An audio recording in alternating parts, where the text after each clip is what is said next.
Bomba! É breaking news! Lula, Janja e os filhos de Lula estão sendo investigados pelo Ministério Público Federal por conta do sigilo, dos gastos exagerados e de irregularidades na presidência da República. Ministério Público abre inquérito para investigar o uso de aeronaves por Janja e filhos de Lula. O Ministério Público Federal abriu um inquérito para apurar o uso de helicópteros e jatinhos por Janja da Silva, esposa do presidente Luiz Inácio Lula da Silva, e pelos filhos do chefe do Executivo. A investigação busca esclarecer se houve irregularidade no uso dessas aeronaves, incluindo possíveis gastos indevidos com recursos públicos, e a apuração conta com a atuação da Polícia Federal e do Ministério Público, que pretendem levantar informações detalhadas sobre os voos, seus custos e a legalidade de sua utilização. A iniciativa ocorre em um momento de crescente escrutínio sobre os deslocamentos de autoridades e seus familiares. O caso chamou a atenção de figuras do meio jurídico, como o promotor responsável por investigações anteriores envolvendo o presidente Lula. Ainda não há uma conclusão sobre o caso, mas a investigação seguirá com a coleta de provas e depoimentos. Assista comigo esse vídeo, mas não se esqueça, já vai deixando o seu like logo no início e também deixando o seu comentário aqui, porque a sua opinião é muito bem-vinda. Bomba! É breaking news! Lula, Janja e os filhos de Lula estão sendo investigados pelo Ministério Público Federal por conta do sigilo, dos gastos exagerados e de irregularidades na presidência da República. Lê aqui comigo essa notícia bombástica, quentinha, que acabou de sair na Veja, e fica comigo porque lá no final desse vídeo eu vou te contar como que essa investigação aqui pode ferrar com Lula e com todos os seus planos políticos para 2026. Olha aí comigo, ó a manchete. MPF, Ministério Público Federal, investiga Planalto por omitir dados sobre filhos de Lula e Janja. Na mira dos investigadores estão supostas irregularidades ocorridas na presidência da República e incluem uso de helicóptero e despesas do Palácio do Alvorada. Finalmente, gente, finalmente, o MPF, que existe justamente para defender a sociedade, começou uma investigação contra a gastança e o desperdício de dinheiro público de Lula e Janja, que já tem mais de 2 anos acontecendo. Tudo para custear um estilo de vida luxuoso e irreal desse casal de ostentação. Bora aqui para a notícia. O Ministério Público acaba de abrir um inquérito civil para investigar a caixa preta criada por Lula no Palácio do Planalto, com a decretação de sigilos de 100 anos e outras práticas já condenadas por entidades da transparência e até pelo próprio governo petista, quando o alvo das críticas era, claro, a gestão de Jair Bolsonaro. A investigação, aberta na Procuradoria da República do Distrito Federal, apura supostas irregularidades ocorridas na presidência da República e mira alguns casos concretos em que o Palácio do Planalto sonegou informações que deveriam ser divulgadas de acordo com as regras da transparência pública. Exatamente. Quem lembra do Lula na campanha eleitoral dizendo que iria acabar com o sigilo de 100 anos do Bolsonaro, hein? Você ficou feliz com essa notícia? Então curte o vídeo antes de assistir a esse vídeo aqui que eu vou te mostrar rapidinho. Bora lembrar aqui que vale muito a pena. Olha aí, ó. E eu vou fazer uma coisa pra você, vou fazer um decreto acabando com o seu sigilo de 100 anos. Pra saber o que tanto você quer esconder por 100 anos. Eu vou fazer um decreto, assinar, pra saber o que esse homem esconde por 100 anos. E eu vou fazer... Gente, mentiroso e hipócrita, hein, Lula? Aí ele entrou na presidência, Janja começou a gastar doidado o nosso dinheiro com reformas do Alvorada, viagens de luxo, e o que foi que o Lula fez? Gente, ele colocou tudo em sigilo de 100 anos. Olha só essa matéria aqui do Jornal o Globo. Após críticas a Bolsonaro, Lula eleva gastos no cartão corporativo e mantém sigilos de 100 anos no patamar do antecessor. Mas agora, gente, parece que acabou a farra. Lula e Janja estão na mira do Ministério Público e Lula pode repetir os seus anos de glória da Lava Jato. Ou melhor, seus anos de tormento na Lava Jato.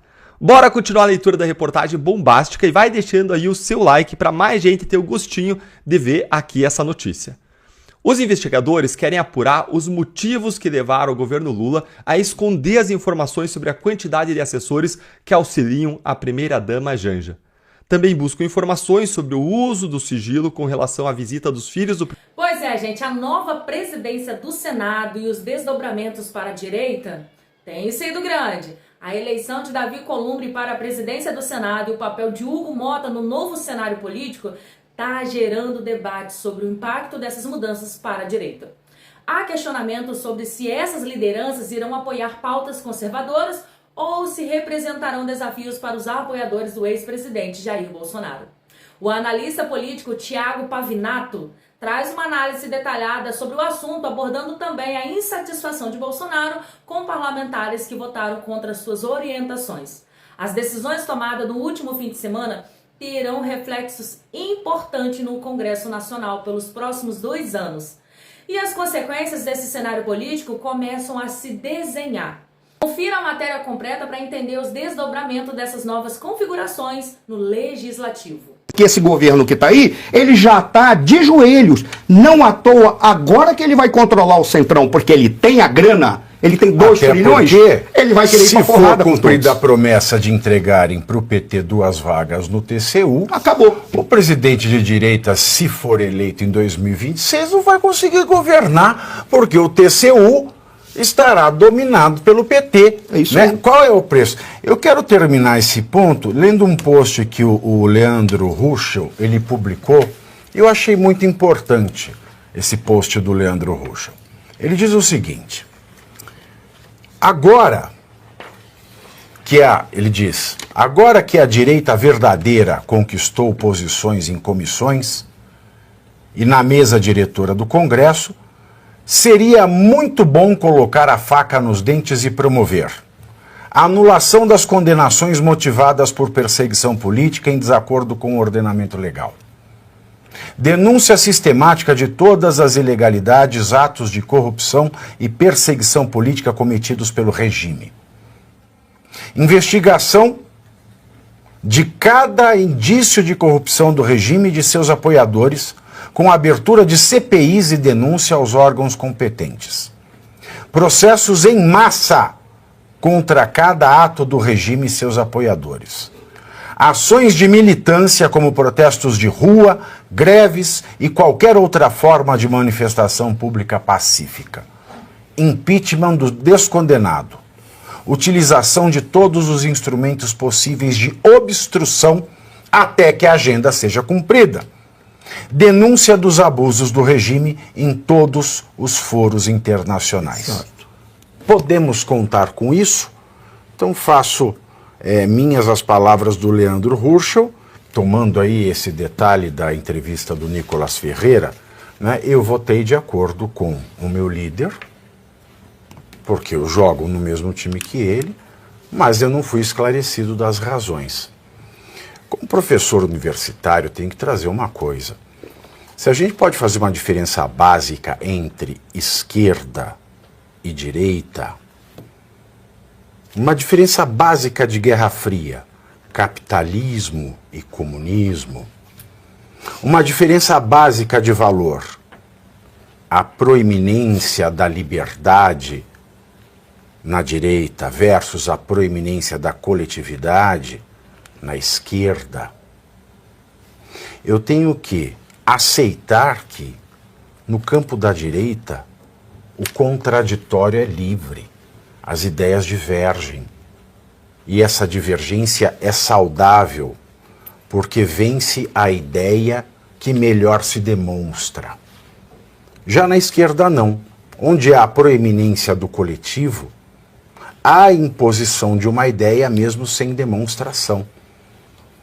Portanto, nós que não somos políticos, eu não sou político, não tenho vontade de ser político. Eu sou um professor, sou um jornalista, eu sou um comunicador. Eu gosto de facilitar os acontecimentos dentro das minhas áreas de expertise em uma linguagem que você de casa possa entender e entrar no debate. Então o que eu posso dizer é isso. A direita, ela é a proeminência da liberdade. A liberdade implica em conflito de ideias. Há uma regra na ciência que diz que, dentre as explicações possíveis que você possa apresentar, a mais simples tende a ser a verdadeira. A navalha de Ockham. Navalha de Ockham, ok? Para deixar claro. É simples. A mais simples tende a ser a melhor. Se não for a verdadeira ou a mais verdadeira, que é difícil a gente falar, ela tende a ser a melhor. Qual é a grande questão? Vou pegar um dado que o Pitoli trouxe aqui, que ele disse assim, a casa está bagunçada. Por que a casa está bagunçada? Primeiro, pela personalidade do antigo presidente, que era um cara que não estava nem aí, como a Dani uma vez, Daniel falou uma vez, manual para ser presidente do Senado e da Câmara é você ser aquele que deixa a porcaria do jeito que está e não mexe em nada. Ela não usou esse termo. Quem está usando sou eu. Por qual razão? Porque aquilo funciona exatamente para aquilo, manter o poder deles e o dinheiro circulando. Porque eles são as pessoas mais ricas do mundo, eles têm 2 trilhões de dólares nos bolsos deles, como diria o Maluf, o Brizola, nos bolsos deles, porque é o PIB do Brasil. É isso que eles têm. Então, eles não estão nem aí, como o Arthur falou. Veja, e esse cara que estava lá, a bagunça era benéfica para ele, porque ele tem interesses pessoais, não está nem aí para o Brasil, não está nem aí para o Senado, não está nem aí para o poder, que era o indivíduo que estava. Mas eu sempre tive muito medo do Alcolumbre. Por quê? Porque o Alcolumbre é um cara que certamente vai botar um pouco de ordem na casa, mas ele não vai botar ordem na casa, da minha perspectiva, pelo bem do país. Ele vai botar ordem na casa para o seu bem exclusivo. Diferente do Mineirinho. Como é que o Mineirinho faz política? O Mineirinho vai negociar tudo antes, quando ele fala, já está tudo negociado antes. É assim que o mineiro faz política. Já o pessoal do Norte e Nordeste, eles fazem política da seguinte maneira. São coronéis. Eu mostro que eu sou o macho da redondeza, eu quebro, faço tudo. É assim que ele foi. Então ele vai botar ordem para dizer quem manda na porcaria. Mas eu não acredito que isso vai ser o bem para o Brasil. Isso, para mim, é o que está mais me angustiando. Quando a gente olha e vê eles trabalhando, o Lula está tendo uma ação inteligente. Ele vai jogar a culpa no Centrão, porque o Centrão é ambicioso, quer todo o dinheiro para si. Esse é o problema. O centro, em qualquer país do mundo que faça política, o centro é aquele que trabalha com projetos e faz negociações transparentes. Não é o centro como é aqui no Brasil. O centro é aquele que diz qual é o preço lá no cabaré para ele entregar aquilo que o cara quer, independentemente do qual seja o projeto, talvez por causa dessa porcaria que é o tal dos presidencialismo de coalizão, que é algo que foi feito para não funcionar e para dar poder exatamente com aqueles caras que não valem nada. Por quê? Porque eles não estão preocupados com o Brasil, estão preocupados em manter as benesses do poder. Algo que o professor Oliveiros Ferreira sempre dizia, ação política forte, ação política fraca. O que é ação política forte? Aquele que entra para a política para mudar a história e para produzir uma sociedade equilibrada. O que é ação política fraca? Aquele que entra para a política para assumir e se beneficiar das benesses do poder. Não precisa ser corrupção. Está lá, está nem aí para o que está acontecendo. Eles fazem uma ação política fraca. E por que eu digo isso? Quando eu olho o Alcolumbre, que ele me dá um certo medo, olho para o Mota e, por incrível que pareça, eu não sei, eu não conheço o Mota. Por incrível que pareça, eu não tenho a menor noção do que ele vai fazer.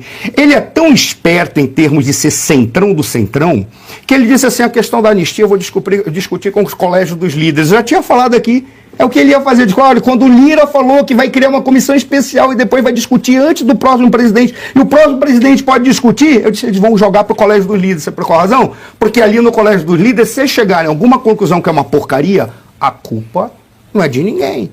Mas ele vai chegar lá e vai ficar prorrogando. Em Brasília, eu sempre falo, quando você não quer chegar a lugar nenhum, você marca 2 reuniões. A primeira para marcar a segunda para criar um grupo de trabalho. Aí você fica ali, ó, décadas, sem resolver nada, que é o que eles vão fazer, porque eles não estão preocupados com as pautas ideológicas. Olha que coisa mais, com todo respeito às suas excelências, que coisa mais de cortesãs que vendem o corpo e a alma. O que ele está dizendo é o seguinte, interessa aquilo que é concreto. O que é concreto? Aquilo que você paga eu entrego na hora. Apenas isso, ele não está preocupado com pauta ideológica. Aí é que vem a minha angústia. Por quê? Porque o que está ficando claro, e para mim eu já encerro, a esquerda sempre trabalha estrategicamente. E para trabalhar estrategicamente, eles não respeitam valores, eles não estão nem aí, eles mudam de ideia e vão, porque estrategicamente. Nós só trabalhamos taticamente. Se apoiar esses senhores foi uma ação estratégica ou tática, e a tática é na batalha da agora, a gente só vai ver depois com o resultado que virá em relação à elegibilidade do Bolsonaro. O que eu acredito que isso só poderá acontecer de acordo com o que o Lula vai fazer com o Lira. Porque o Lira está por trás disso daí, eu não acredito que o Lira vai querer perder o tempo dele discutindo com um bilionário do agronegócio. coisa que ele não entende, ele não tem força. Mas ele poderia discutir tendo os 240 bilhões quase do Ministério da Saúde, que é o que interessa para ele. É ali que a gente vai ver, afinal de contas. Por que a questão estratégica ou tática? Porque se foi uma estratégia para participar da mesa, imaginando que vai significar alguma coisa, sabendo que por esse nosso sistema, o presidente da Câmara, o presidente do Senado, é o cara que realmente decide o que vai fazer, é quase você chegar e dizer assim, estrategicamente eu fiz tudo certo, cheguei na final e perdi nos pênaltis. Perdeu, cara. Não interessa, na política não tem essa de perder ou não perder nos pênaltis. Perdeu, perdeu. A única coisa que poderia ter significado seria perder nos pênaltis se tivesse investido num cara que mesmo que tivesse perdido, ele poderia dizer assim, eu vou agora usar os instrumentos do regimento. Quais são os instrumentos do regimento? Não passa mais um fio de cabelo nessa porcaria aqui. Ou vai discutir as pautas que são interessantes para nós, dentre elas a elegibilidade do Bolsonaro, ou não passa mais nada, porque a gente pode simplesmente bloquear, a gente pode colocar... Vamos fazer aquilo que a esquerda faz. Um cara espirrou, manda pro Supremo. Exatamente. Manda pro Supremo. Você está espirrando. Por que o espirro da esquerda é mais bonito que o espirro da direita? Seria trazer uma confusão, mas seria trazer uma confusão que poderia sim significar um embate em busca de um projeto melhor de país. E eu encerro agora dizendo o seguinte, e olha quem está falando aqui, e eu não estou questionando o problema de ter votado ou não no Hugo Mota, ter votado ou não no Van Hatten.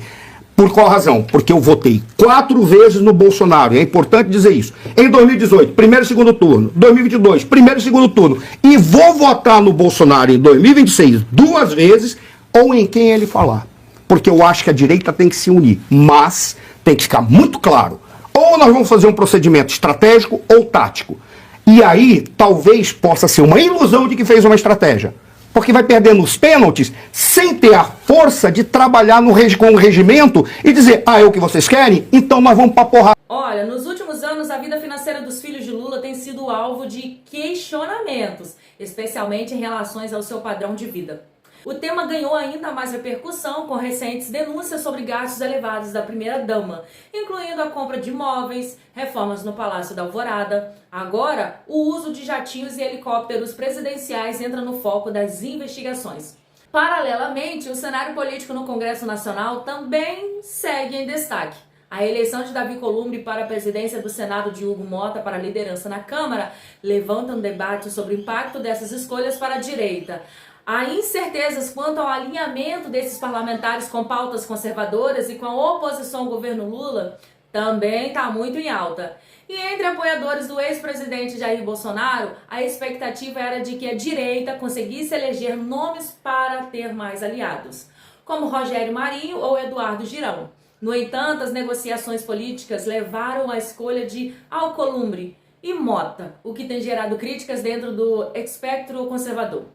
Enquanto isso, parlamentares da oposição esperam avanços na pauta de anistia aos presos dos atos de 8 de janeiro. Tema que será um dos principais desafios da nova legislatura. As investigações da MP e os desdobramentos no Congresso devem influenciar o cenário político nos próximos anos. E isso a gente vai ficar de olho. Conta tudo junto.